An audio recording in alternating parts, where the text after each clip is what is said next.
Join your host, Maddie Roche, as she brings you into a community of fee-only financial advisors who are successfully building profitable businesses that serve the next generation of clients. Learn from innovative advisors whose unique stories will inspire you to dream big and take action on your goals. Are you ready to live your best life and help your clients live theirs? Then you're in the right place. Hello, and welcome to XYPN Radio. I'm Maddie Roche, your host. I'm honored to welcome XYPN's Chief Revenue Officer and my boss, Vince Hockett, to the show today. Vince joined the XYPN team just about 12 months ago and brings with him many decades of experience working at rapidly growing companies. Today, he spills the tea on what it's like to work with Alan and Michael and his fellow executives, and what it's been like to manage the group of young leaders that ultimately deliver the service of XYPN membership to our core membership. I ask him a bit about his management style, as it's unique and powerfully productive. We draw some similarities between XYPN and the member firms that make up our community, specifically around what it's like to hit the building and scaling phase of a business and the pain points that go along with that. He talks about what it's like to work on the EOS model, the entrepreneurial operating system, and what he sees as some of our biggest business challenges. But most importantly, he's talked about what it's like to work at a progressive and disruptive company that lives and breathes its core values. If you're interested in what it's like a bit behind the curtain at XYPN, this show is going to be for you. Avocado toast, selfies, a mountain of student loan debt. Gen Y is anything but traditional, and with over 75 million people, it's a population you don't want to ignore. Learn more about how to serve this unique population in our guide called Attract and Profitably Serve Millennial Clients in Your RIA. Discover 3 key ways to tap into the millennial market and 6 things that they want from their financial advisor. Visit xyplanningnetwork.com/millennials for your free copy. You can find any of the resources we mentioned during the episode at xyplanningnetwork.com/308. Also, be sure to go to xyplanningnetwork.com/VIP to join our private group just for XYPN radio listeners. It's a community of advisors we've all been looking for that's there to provide support when we need it the most. Best of all, it's free. I encourage you to check it out. Again, that's xyplanningnetwork.com/VIP. Without further ado, here's my interview with Vince Hockett. Hello, Vince. Welcome to XYPN Radio. It is so nice to have you on. Oh, it's great to be here. I've heard about your podcasts since I've been here, and I've never been part of one. Well, you've been on my list to interview now, but we wanted to wait at least a full year before we had you, Vince, on the podcast, so you could give all of the inside info to our listeners from your experience as our Chief Revenue Officer, which leads me to ask you about that role, Vince. That is probably one of the most corporate titles we have here at XYPN. Can you let our listeners know a little bit about that role? Well, first I'll say when you say it's the most corporate title here, it makes me a little bit uneasy because I know that is nothing about what XYPN is. Yes. But no, really it's an attempt to have an understanding of all benefits that we put together to make available to our members, essentially all under my responsibility. So whether it be benefits that are part of membership, whether it be some of the a la carte benefits that have extra fees associated with it, or whether it be a service line that provides some other level of service to our members or our members' clients. All those parts of our business kind of fall under my sphere of influence, my sphere of responsibility. So that includes from XYTS and XYBC, the tax prep and the bookkeeping, to our compliance team, and Maddie, to your team on member success. All of this with the goal of we clearly understand that we only have a successful business if our members are successful themselves. And that is really the sole focus I have, is making sure we have an offering out there that helps our members be more successful every day. Well said. Well said. And as your direct report, I will say you are excelling in this role as the CRO of XYPN.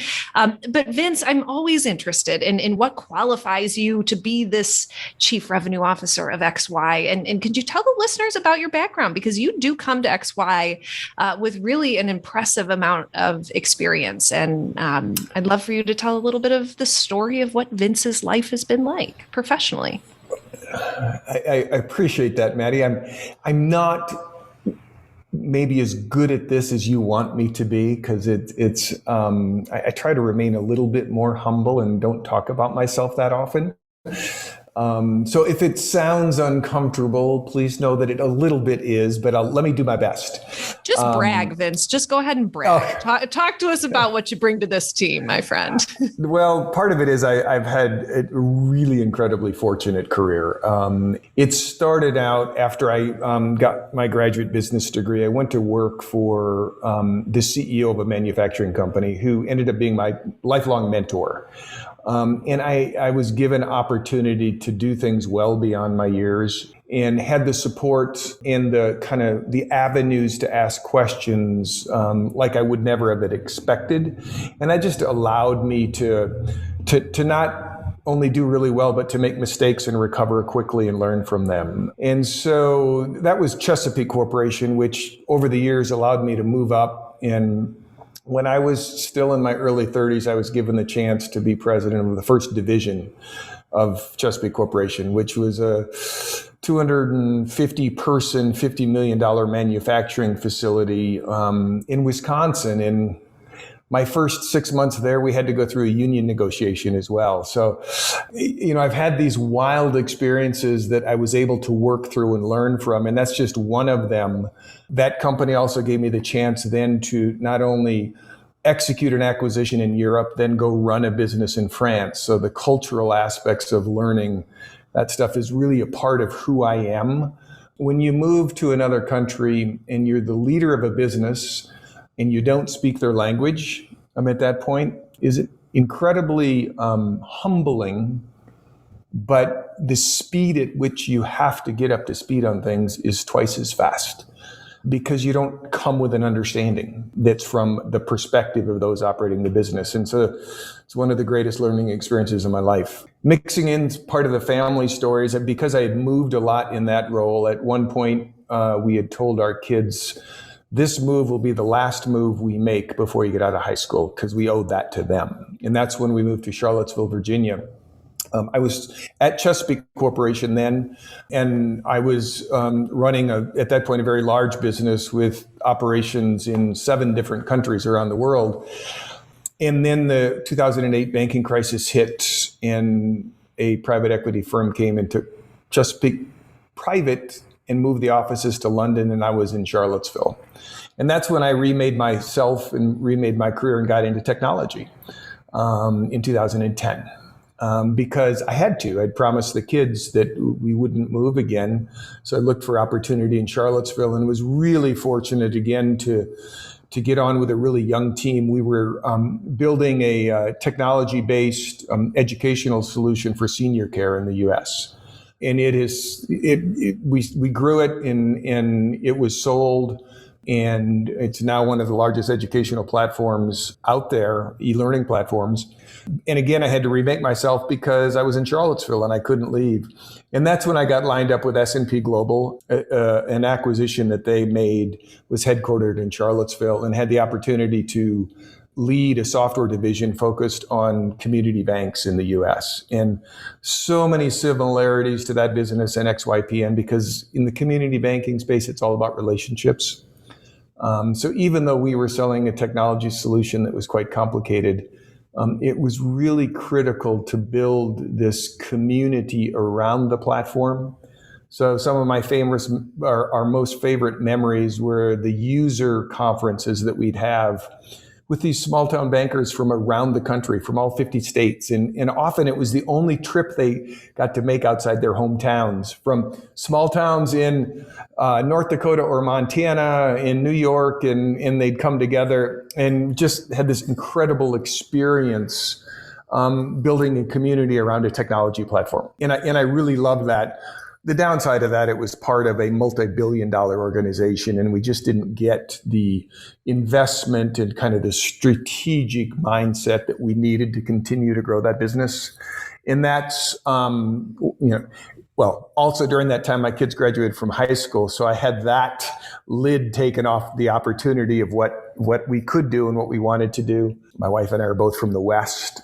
So through a lot of research and just time-consuming look at what was possible over a 3-year window is how I made contact with Alan Moore and learned about XYPN and came out here and had a conversation with him before there was a job to talk about, just the exciting stuff that was going on at XYPN.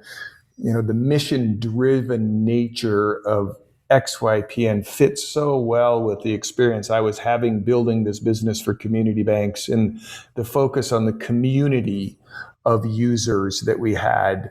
And so many things fit, as well as, yes, I'm a little bit older than most XYPN employees, and I've had experience helping young people grow in their careers. I've had experience helping organizations mature. And I love that stuff. That's my favorite part. So all that kind of fits. And that's how I ended up here today, talking to you. Great explanation of your background. And Vince, I love thinking about when Alan talked about building out the executive team. He promised so many of us that he would find teammates with the experience of what we are about to go through, of really growing from being a small startup into a real organization. And as you talked about kind of your background, you are really laying that foundation for a lot of us as leaders at XYPN to have a very similar professional trajectory that you did. And I so appreciate you for that. And I'm interested, Vince, in now that you've been here for 12 months, what do you really see as being the heart and soul of the XYPN offering? What makes you want to be here versus somewhere else? Well, one of the easiest ways to explain it that I've learned since I've been here, and I either hear you, Maddie, saying it often, or I hear Alan saying it often as well, is that, members seldom come for the community, but they never leave because of the community. And so as I talk about the community, what that's come to mean for me is actually even more than just the community of members. What I see and the real powerful nature of it comes from, I see that same sense of community in everyone who is on the XYPN team. The team members that we have trying to drive this forward are as bought into that community and what it means as the members are. And so, I've seen instances where we've had to make decisions, whether it be about a benefit or a third-party vendor. And what happens from the XYPN team members is the insight bubbles up about, okay, what does this mean for us as the entire community of XYPN? And how can we make a decision that is the most impactful and the most useful for our members? That happens daily around here. That, I can tell you from all the organizations I've been into, it's really difficult to get to that level of kind of consistent approach to the why we do what we do. And that's because of the mission-driven nature of this organization. Totally. And we really are together responsible for making sure that membership is enjoyable and valuable and helpful to our end member. And we've done a lot of work together this year on just drilling down into what is this value and what is effective for our members and their experience. And I'm wondering, you manage, 6 different teammates and business lines here. What have you seen our team accomplish in terms of moving that needle forward, of diving into the value and effectiveness of our offering? Well, there's a couple fundamental things that I think have happened in the last year, and some of this is going to sound boring, but I can tell you it's really, really critical to foundational work to make sure an organization gets positioned for the next stages of growth. One of the shifts we've made this last year is that in the first, 5 and 6 years of XYPN, we were totally focused on building a package of things. And so there was something new all the time. What happens as an organization grows is you get to the point where you really have to think about how do all of those things integrate together? Could be from an operational perspective, could be from, simple things like how do members get access to this stuff, to how do we bill for this? So there's been a lot of fundamental work on two fronts. Number one, kind of that operational aspect of making the access and the use of benefits more seamless, and making that access and use create less work in order to, complete it or get it out the door or get it available. The second piece around is some fundamental work about just understanding the value of the benefits. We have a lot of benefit packages out there, and we're in the middle of this work about, okay, what does that mean for our members? Does it still have value? Do we have gaps in terms of what we offer our members that we need to go out and find, whether it be a partnership or build it ourselves or formulate a product offering ourselves, in order to fill that gap in value. So, that's not always exciting work, but it's really critical for the next stages of growth. I'm tremendously excited about where we are today because of that work. And I look forward to, the end of 2021 and 2022 and 2023 as we, look for ways to continue to add value for members, both existing and new members. That will help us grow. And I think membership is really going to be excited about what that brings us in the next couple of years. Yeah, I couldn't agree more. And I've always loved so much the kind of the similarities between what XYPN as a team is building and what our members are building, that there's always this iteration that needs to go on in year 1, 2, 3, 4, even 7 and 8. And to bring in outside perspective, whether it be as a contract teammate or a partner for our member listeners and our advisor listeners, it's important to think about as you evolve, getting new voices in the room to help you scale and think about the future, but also to continue to think about how do you provide value to that end client. And Vince, you mentioned that folks are going to be interested in what we're building for them over the next few years. As a newer teammate here, what can you tell our listeners to get excited about? Well, there's one thing that I think is incredibly exciting for us and I want to talk a little bit about kind of the understanding of value, maybe in the first 1 to 4 years of XYPN existence, and then from that point through today and into the future. And, early on, we as a firm focused mainly on people starting their own firms. In value had that one meaning in terms of starting your firm, having the support and the confidence and all the things that you needed to break away and go do your own thing. And, that's value is still appropriate today because we have a lot of new members and we still, one of the few places in the industry where you can go find that support to be an independent fee-only financial planner. That hasn't changed. But, we have members who joined us earlier and now have really successful firms. And value is a different question for them. And we've really come to understand that. And so we've done a great job of making that distinction, number one, and then embarking on programs and benefits that can address what value means for someone who maybe has a successful firm that is up and running. We call it the building or the scaling phase. And they have different needs. And, that's been it's been so encouraging to watch this organization it wasn't a realization, but come to the understanding that the benefits package we need to do some work to make sure that folks that have a stable firm, maybe they've reached the point where they have this lifestyle firm they love and are really comfortable, or maybe they're at the point where they've added 2 or 3 advisors, they got a multi-advisor firm, they're comfortable because they've got their client base and their revenue at a point where they can support all this. And their needs from us as a network are different than someone who's in the 18th month. They just got registered 9 months ago. They've got 2 or 3 clients on board. They're still, out there. How do I get my revenue to a point where I can be more comfortable? Those 2 sets of needs, I think, is a big realization, for the membership to understand we get it.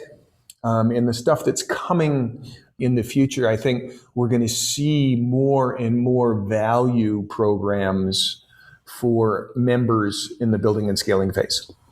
Yeah, we absolutely are. And what's so incredible is that our membership has gotten older as we've gotten older. Our average age when we started was 35, and our average member age now is 40, 41, which means that our advisors are coming to XYPN with more experience. But the advisors who have been with us are 6, 7 years older now, and their firms are evolving. And therefore, we have to be able to stay in front of the curve here and make sure we're putting valuable advice and resources and content to our service for those advisors. Yeah, Maddie, you use the term evolving, and I'm so glad you did, because it's really critical for us at XYPN to think about our membership in that way, because I just talked, about the value of membership for someone who's starting their firm or someone who maybe have a more mature firm. And that also means that just the experience of membership probably feels like it evolves to our members. And for me, that's important that we continue to think about that, because I think it evolves for a couple of reasons. Number one is just sheer numbers. If you think, Maddie, you talk often about the early years at XYPN Live, and if you think year 2, 3, and 4, when maybe we had 200 members, 300 members, 500 members. Today we have 1,400 members, and we're going to have 1,600 members. And so that's just, the sheer change in numbers is going to impact how the experience evolves just as membership. So it's important to keep that in mind. The other thing that happens when you have more members is you have these specialized pockets of need, if you will, from these larger pools. And so we have members at many stages of their business development, or maybe with a variety of niches. And, we emphasize so much this idea of having niche businesses, but as you get more and more niches and people with unique needs in their businesses, that drives what the experience is going to be like. It drives the expansion of benefits that maybe we have to offer.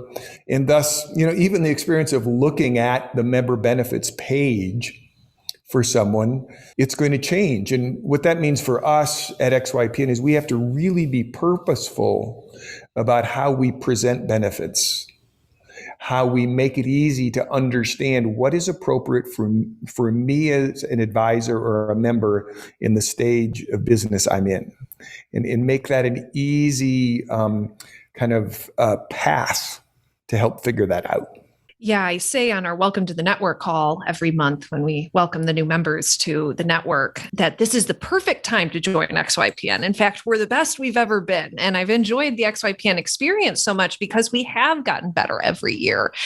Sometimes I joke that our value could fit into a tablespoon when we first launched. And now it's just huge, the amount of value that we can bring to an advisor and support them because of the diversity of experience we have on our XYPN team, as well as the diversity of benefits we offer. Has continued to evolve, and members, as they are welcomed into XYPN, are having a completely different experience than folks who joined us even just a few years ago. And part of that is adding teammates like you, Vince, to the executive team, adding additional directors, additional even entry-level employees who are coming in with new skill sets, new ideas, and new frameworks for how to be successful. Which leads me to my next question, Vince, because I think all of our listeners kind of want the scoop a little bit on what the heck it is like to work alongside Alan and Michael, two folks that I know our listeners have heard their voices before. And for a long time, they were the main visionaries and integrators for our company. And now, Vince, you and a number of other executives have joined the team. So give us the scoop, please. It's a great question. It makes me chuckle in a really positive way, actually, because simply put, it's just been fantastic to work with Alan and Michael, and fantastic in all the variations that you can think of in the meaning of that word. First and foremost, they have been exceptionally welcoming in a very warm way for someone from the outside. So someone from outside the industry to come in and help them, not just think through the issues that are in front of us, but talk about direction and how we might navigate either those issues or just simply what we think is coming at us from the future. I've been in other organizations where that doesn't always happen. And so I give them tremendous amounts of credit because, I mean, we all know Alan and Michael well enough. They will tell you what they're thinking. And quite often they'll tell you what they're thinking in such a way that you feel like maybe they're not open for input because they're confident in their beliefs. I can tell you that's not the case. We sit in meetings, we're back where every now and again I actually see Alan in the hallway, which is fantastic. And the openness to the dialogue about different ways of thinking through an issue or approaching a risk or even, working with a different team member in a maybe a little bit different way. All across the spectrum of kind of leadership and management issues, they're very, very open. Another thing I'd say that is really, really powerful is they absorb information so quickly, faster than any people I've met. It's really incredible to watch them. And then they can articulate the thoughts that come from that information and that new data and whatever it is in a way that it's just invigorating to work with folks like that. And, I think it is a testament as to why XYPN has been able to, grow as fast as it is. Alan and Mike will tell you the story. When they started this, they weren't even sure they really had a business. And then to see what it's turned into, and it is because of that, there's a confidence there, but there's also an ability to pivot, absorb new information, understand what's in front of us, make a decision that's useful, and then go on to the next thing. And Maddie, I do want to say one other thing just came up yesterday. You heard this conversation in one of our employee meetings, our Ask Me Anything meeting. And it was a conversation that Michael had just about, we were talking about ego that exists on leadership teams. And it was really meaningful to hear Michael articulate the importance of humility in conjunction with confidence, or together, those two things are so critical to when you have vision and you're in leadership roles, to always understand that humility is required to bring groups and teams of people together in a much more powerful way. And it was such a meaningful moment, I think, in that conversation. It was for me, I think for, all of our team members. But that's just I bring up that point because it so illustrates the experience that I've had with Michael and Alan, as an executive coming into this organization. Yeah, I'm glad you say that, because that's where my mind went as you were talking as well, that hearing Michael talk a bit about, do you have to have an ego to run a business? And I, of course, always think about our members when we think about the XYPN team too, because yes, if you're going to go hang your shingle, you do have to be confident, and sometimes even more confident than you should be, because what you're about to do is hard. And that's what reminds me of the value we bring to XYPN advisors, is that we give you a really solid framework for being an entrepreneur. But the humility that goes alongside that it has to be balanced, because you're the leader of the company. You're the leaders of the company. And Vince, I will say that, not everyone could walk into the XYPN team and begin managing the directors that are doing so much of the work at the XYPN team level, like you have been able to come in and be effective. And I think that's a huge testament to your management style, your ability to play between Alan and Michael's strategy and implement cascade your own strategy to your team, but get the buy-in of your teammates as well, me included. And I've always loved talking to you about your management philosophy, because it's gentler than any other manager I've ever had. And Alan was one of those. He was a hard manager, and he admits I was his first direct employee at one point. But could you talk a bit about kind of your theory around management, and how do you get high performing teammates that are running business lines and large portions of this company to be effective? I'm going to go back maybe to a little bit more theoretical first, and then work to that, if you don't mind, because had an experience it was about 2011, 2012 that really enabled me to articulate some of this better. And I was at the learning organization that I talked about a little bit earlier. And we used to send every employee through a program that was based in Chicago. And it was an experiential learning program. And when it was my turn to go after I joined the firm, you go to this and you stay at the Ritz-Carlton and Water Tower Place in Chicago. And, there's some stories as to why that's where it starts. But it's a Monday morning. The first thing that you do is you gather in the lobby there, and the general manager of the hotel comes out and starts talking to you about their hiring philosophy. And he tells the story of his interview process. This is the general manager.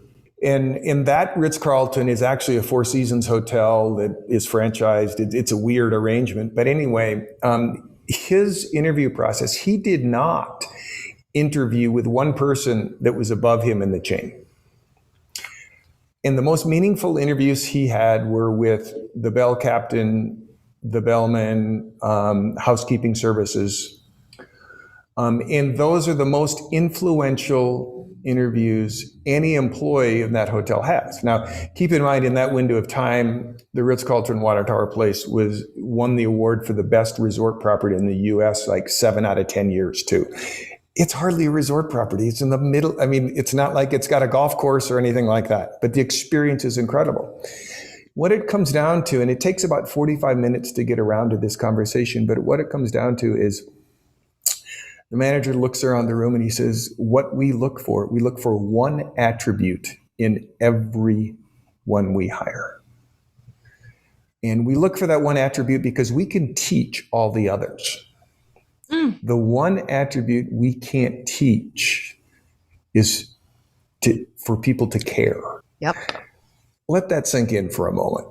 And so, when I think about my management philosophy, if I can get an indication when I come into a new situation that somebody cares, in my mind, it's almost time to set them free. I mean, they're capable. We can help with all these other aspects. Even if they're in the wrong job for them today, if they care and we can have a conversation about what's happening, we can find the right place. And so it kind of sets a tone for the relationship, I think, between myself and those that I work with, is that, you have the skills to do your job. And I'm here to support and back you up in any areas where you need help, because I view that as my role. And so, I think that it builds a level of trust as fast as it can. And that's really important to me.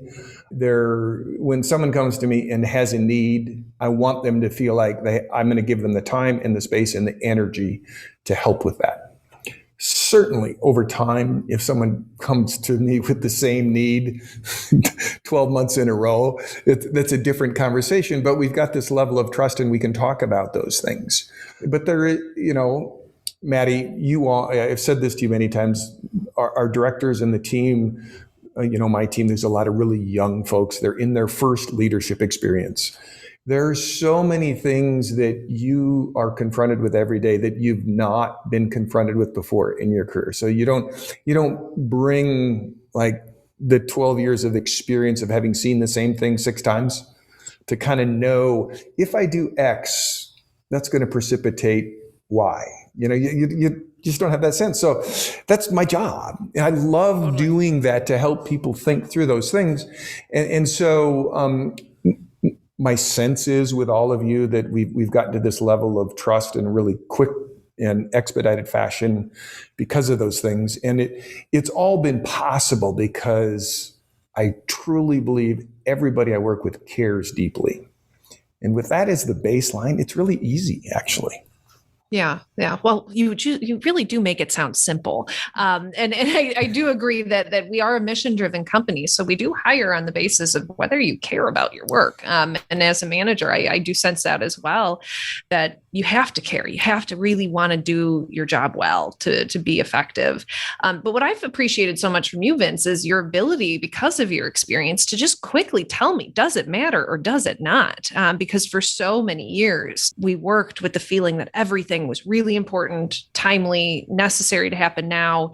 Working with Alan and Michael, you can just imagine the kind of fire hose of ideas and things we could do. The sky was the limit back in the day, but now we have a teammate like you, Vince, that is somewhat of a filter of, will this really move the needle forward, or is it something that can wait? And I've appreciated some of that experience that you've brought to the team to be able to tell us, does it really matter right now?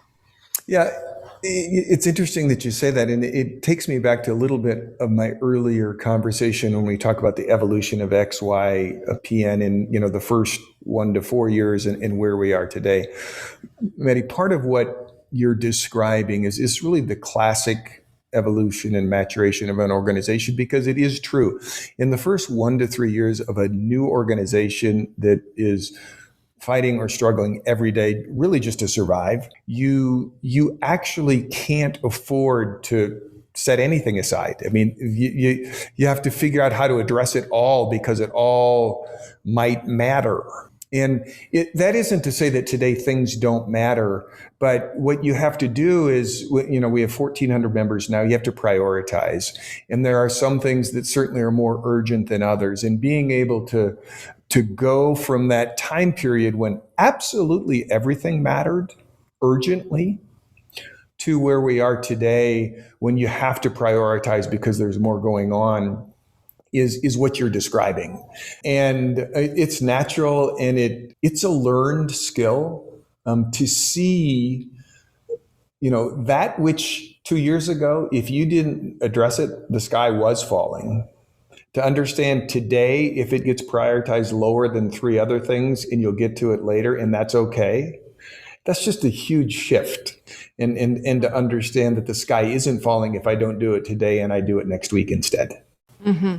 And I think that that's something our XYPN members and advisors who are running their own businesses have to balance too, that early on, everything matters. That logo, that content on your website, that first client experience, the second client experience, a lot is on the line. And as you grow and the foundation becomes more solid, you do have the ability to prioritize. And I think that that's a really beautiful reminder to our listeners that they will get there to the point where not everything matters and not everything is exceedingly time sensitive.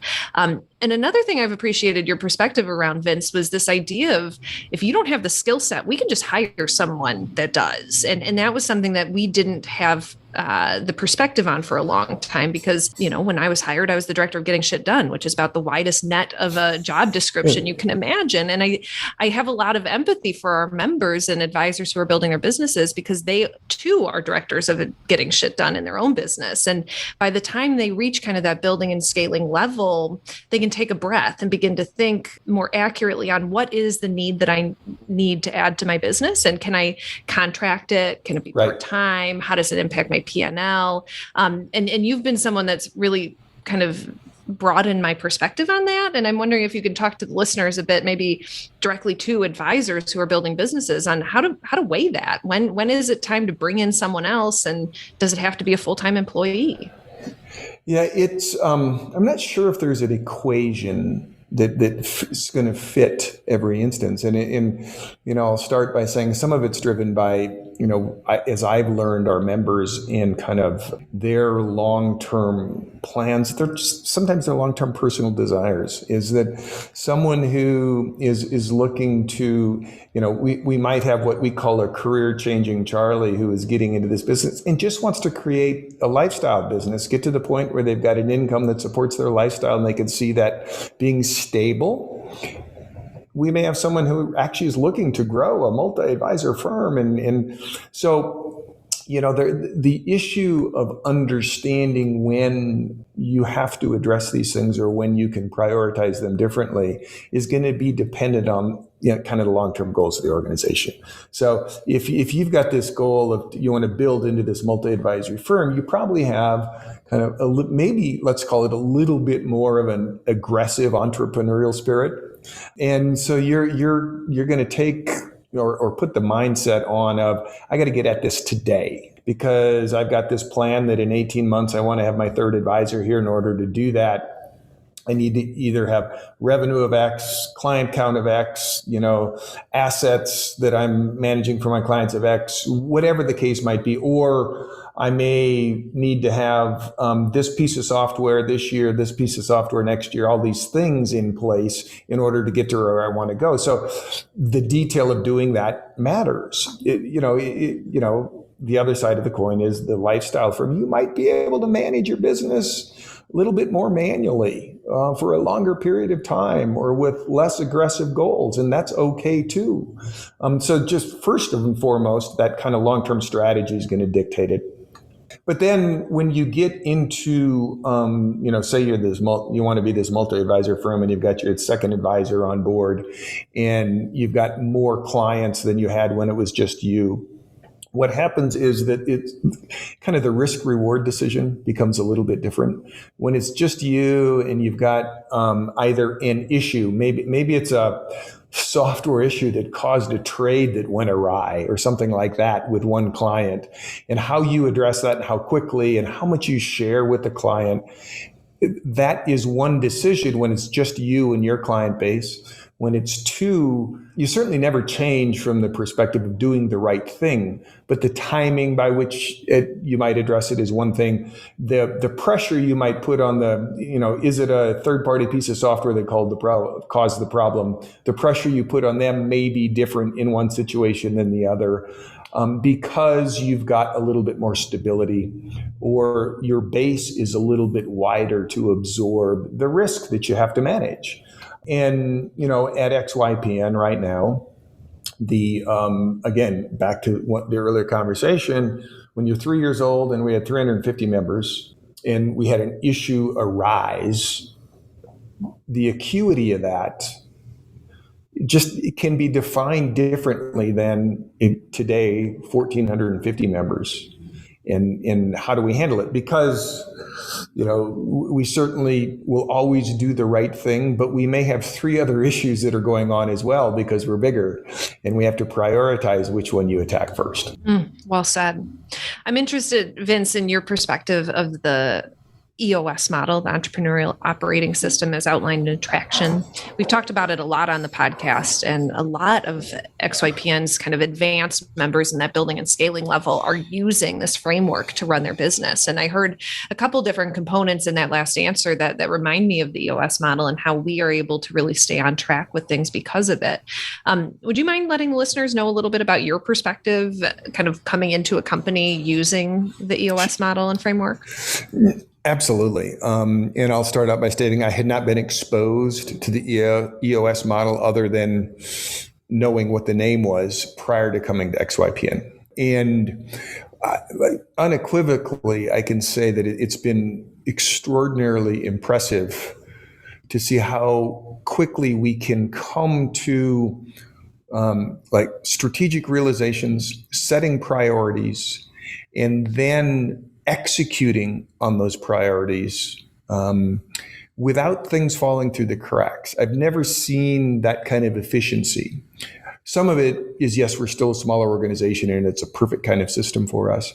But yet the discipline and the cadence of from the weekly meetings, your accountability charts, your VTO, Vision Traction Organizer, the clarity that it brings for everybody in the organization is truly impressive. And so, I'll close here by tell you, yesterday or this week, we had our quarterly round of meetings, and we had our executive EOS session, and we've got within the last year, ostensibly, there are 3 of us on the executive team that are new. And at one point in the last year, we have all said, unprompted at the end of these meetings, that, listen, I've been in a lot of organizations and I have never seen a group of executives get to the core issues that need to be addressed as fast and with such clarity as we did today. And really, that's the beauty of EOS. It really brings to the forefront the clarity of what needs to be done now and communicates it clearly throughout. It cascades through the organization because of the structure and the cadence of it, like no other program that I've seen. It's very impressive. Mm. I'm glad you say that. It's such a good reminder to our listeners to really look into that book, Traction by Gino Wickman. I really felt like XYPN grew up when we adopted the EOS model. I also felt like we grew up when we've added teammates like you, Vince, and I so appreciate that. If you can believe it, we are kind of rounding out this podcast interview, Vince, but I've got a couple more questions for you. And it's really about what it's been like to work at this XYPN culture of ours. I mean, we've since day one had that we were disrupting the industry as a tagline. And I remember joking with Alan that there's no way we're disrupting the industry with 30 members, but little did I know we were disrupting that in this industry of ours. So what has it been like to be working at a disruptive company like XYPN? Truly invigorating. It's, I could be at a point in my career where, I'd just like to go have a job that I can coast in, but I'm not. And I chose to come here and because there's nothing coasting about what we're doing every single day. I've said it, I think a couple times, but the mission-driven nature of XYPN is like at the core fundamental base of everything we do. Every day you come into work, every meeting you have with teammates or members, that comes through. And I hear it. I hear reference to our core values in this organization daily. And I'm not kidding. I mean, daily there's a reason to reference that we're mission driven, that we get shit done, that we do the right thing. Any of the core values, it's incredible. And that brings a sense of clarity and energy that is incredible. And I'm going to expand a little bit on do the right thing, Maddie, because here this week and in this last year, we've had a lot of conversations at XYPN about what we strive to be as an organization, what we strive to be as a place to work as well. And, I want to say that even though I've had all this experience, I've also learned so much in the last year, particularly around, we have a clear and distinct commitment to diversity in this organization. And I have benefited from all kinds of privilege in my life, but to be in this organization with a diverse group of really young people who are so committed to not just changing the world or changing this industry, but changing the world. And you get that sense. And it's something that from the founders, the owners on down is so critical to what we do here at XYPN. And, it's when I see the commitment to that, when I look at our workforce and the diverse nature of our workforce in an industry that isn't very diverse, it is so invigorating and heartening to say that I'm part of that team. I try and thank all of you as often as I can, Maddie, for letting me be on the team. Because I feel like that's what it is when I come into an organization is that, I was fortunate to come in at an executive level, but you all kind of have to let me in too for it to work. And I am grateful to be part of this organization that has this mission-driven nature, this commitment to diversity, this commitment to changing the industry, and then this stable of people that actually are committed to changing the world. That's really cool. Yeah. I'm glad you say that. And I just, from that, I am so reminded daily of your humility around this role. And I think you really need that to be successful at this team because you have such a dynamic and powerful group of direct reports that it wouldn't work if you were anything other than humble. And as our listeners can now sense, working alongside you is a privilege. And I really do feel like XYPN is a better team because of it. Vince, I'm interested in your advice now that you are somewhat of a guru of the member experience and are familiar with some of the challenges our XYPN members and other advisors face as they work to build meaningful businesses. Do you have any pieces of advice for them as we part ways here? Yeah, the thing that I think is most important to me is I want our members to continue to feel like they can rely on us. And I say that in the context of us getting bigger. where we've got a more diverse pool of needs coming from all of our members. Do not hesitate to put pressure on us to continue to be the place that you can rely on to help you build a successful firm. That's what we owe you. Yes, that's the hardest thing we're going to have as we have to do as we continue to grow. But that's what we owe you, and you should expect us to do that. That's why you join. That's why you pay a monthly subscription. And so if we have gaps in our benefits, we should hear about it. If you try and reach us and you feel like the response is slow, we should hear about it. If there's some new technology out there that we're not providing to you, we should hear about it. If you think there's another organization or firm that can provide a benefit to you more cost effectively than we can, we should hear about it. No, that doesn't mean we can act on everything, but yes, you should have the expectation of us that we're doing everything we can to help you run a more successful business. Well said. I do hope that is what our members experience from their perspective. And I hope anyone who's listening today and joins tomorrow or in the future feels that as well. Vince, thank you so much for joining us on XYPN Radio today. I think our listeners are going to really have found this conversation to be meaningful and certainly to provide some color to what it's like to work internally on the XYPN team. Thank you so much. Thank you, Maddie. It's a pleasure to be on the podcast as much as it is a pleasure to work at XYPN. Great. Avocado toast, selfies, a mountain of student loan debt. Gen Y is anything but traditional, and with over 75 million people, it's a population you don't want to ignore. Learn more about how to serve this unique population in our guide called Attract and Profitably Serve Millennial Clients in Your RIA.